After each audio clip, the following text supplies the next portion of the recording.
Como que estava o mundo na última vez que o Wolverhampton saiu de campo sem ter sido derrotado?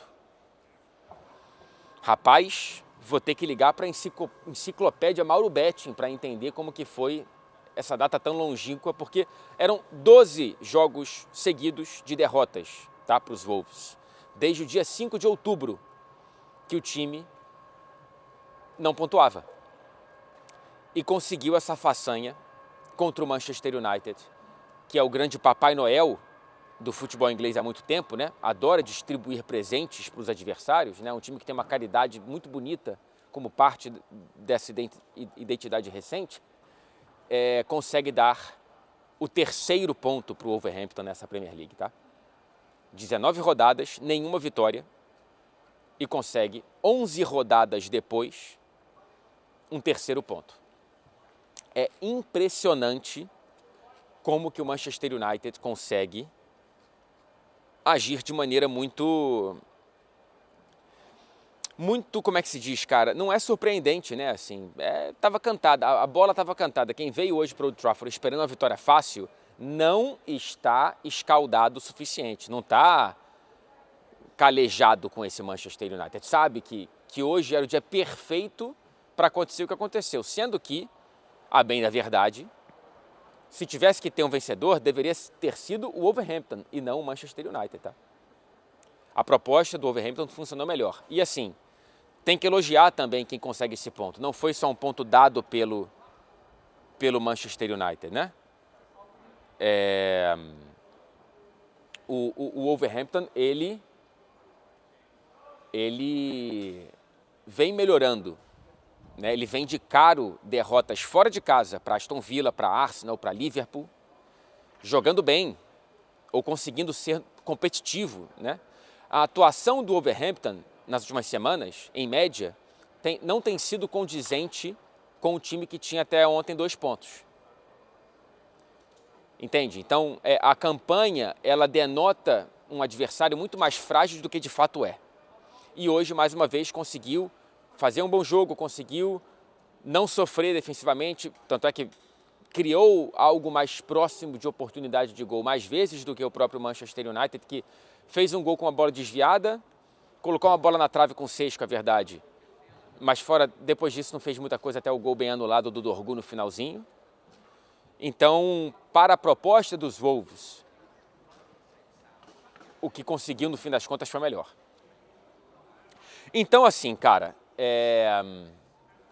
eu acho importante a gente entender isso, elogiar o Wolverhampton, que o André estava suspenso, não jogou, o João Gomes foi titular mais uma vez e o John Arias foi titular também. Aliás, fizemos uma entrevista via TNT Esportes México, eu fiz essa entrevista com o John Arias depois do jogo, sobre os rumores de retorno ao Brasil. Essas aspas provavelmente já te impactaram, porque assim que a TNT soltar, outros veículos também vão aproveitar, né? Então, de alguma forma ou de outra vai ter chegado até você, mas se você não viu, por favor, vá até a página da TNT Esportes Brasil para ver as aspas.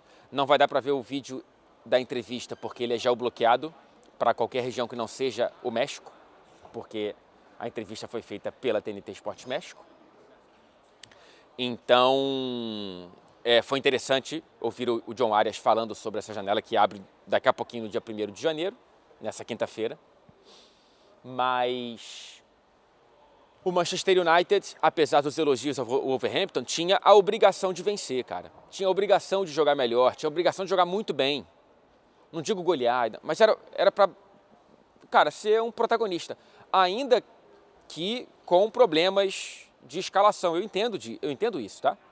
Pô, não tem a galera que tá na Copa Africana de Nações, Mbeumo, Diallo, Mazraoui, não tem De Ligt, não tem Maguire, não tem Bruno Fernandes, não tem Mainoo, é muita gente. Goleou o Wolverhampton há pouco tempo por 4-1, os autores dos gols não estavam aqui. O Mason Mount não jogou hoje por problema físico. E aí o Amorim volta para o sistema de 3 zagueiros, dessa vez com 3 zagueiros canhotos, o Lisandro Martinez, o Heaven e o Luke Shaw, e não conseguiu criar praticamente nada, assim. Eu esperava mais do Matheus Cunha, hoje foi mal, acho que foi a pior partida do Matheus Cunha que eu vi com a camisa do Manchester United. deveria ter mais o protagonismo e não conseguiu ter. O Sesco fez um primeiro tempo ok e um segundo tempo muito apagado. O Zirkzee foi titular, fez o gol por acaso. Fora isso, mal se viu. O Ugarte não é jogador de Manchester United.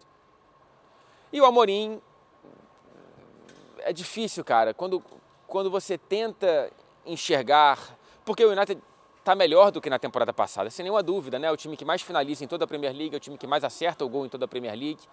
Tem, até o começo dessa rodada, o terceiro melhor ataque de toda a liga. Está próximo do G4, ainda que já com uma distância para o top 3. São duas vagas aí que a Premier League deve terminar com o G5, né, para Champions. Né? O United tem meio que obrigação para brigar por isso, porque é um time que está jogando uma vez por semana, quase que sempre, né? Porque só tem Premier League e FA Cup nessa temporada. Então, precisa estar ali próximo e está. Terminou o ano passado com 4 derrotas consecutivas, termina esse ano um pouco melhor, mas não pode empatar com o time que tinha 2 pontos em 18 rodadas dentro de casa. Então, tudo o que eu tentava ficar vendo um pouco do copo meio cheio, porque nem tudo também são coisas horrorosas, meio que a tentativa de trazer boas sensações, tudo se esvai num jogo assim, né? Então, vamos ver como que o Manchester United vai jogar na próxima rodada, com quais jogadores disponíveis e tudo mais, mas o Rubem Amorim termina o ano frustrando, né, os torcedores do Manchester United mais uma vez. Deu para ver algumas vaias em Old Trafford aqui hoje, inclusive.